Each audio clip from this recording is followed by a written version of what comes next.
Chinese flavors, sometimes with a touch of Creole. Let's say chow mein.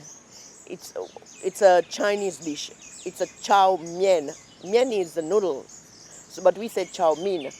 So it is cooked in the Creole cuisine. Chinese Seychellois culture is not only reflected in the food here, it's also a part of the background of people like Molly Rosalie and other residents in Seychelles who have Chinese ancestry.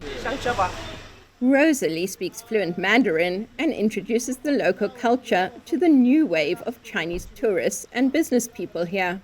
However, the new arrivals from China and the long-time residents here don't share too much in common, says Paul Chow, who is also of Chinese descent. I speak only Creole, and they speak only Chinese, so there's no way I could mix with them. In recent years, China has directed its attention to strategically place Seychelles, whose location gives it easy access to Africa, the Middle East, and South Asia.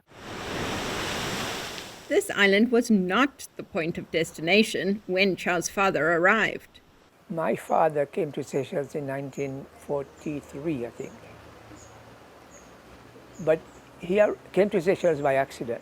Originally from southern China, Chow's father was heading to Madagascar, a popular place at the time for Chinese people seeking work. Someone on the boat got sick, and the passengers were quarantined. Here, in Seychelles, Chow's father stayed, found work, and married a local woman. Chinese moved anywhere they think there's an opportunity.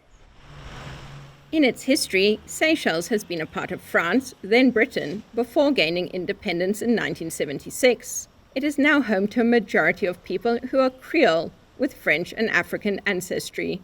Descendants of Chinese migrants make up some 500 to 1,000 of the population here. Most of their ancestors left China to escape poverty. Then, more than 10 years ago, Beijing started funding construction projects in Seychelles, bringing in a new wave of Chinese workers.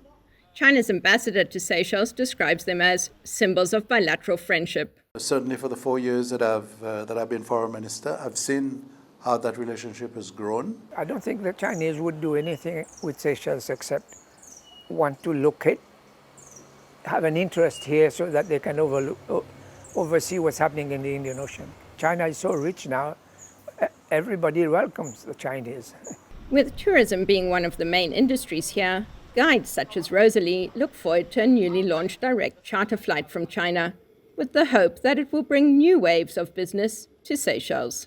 Kate Bartlett, VOA News, Mahe, Seychelles.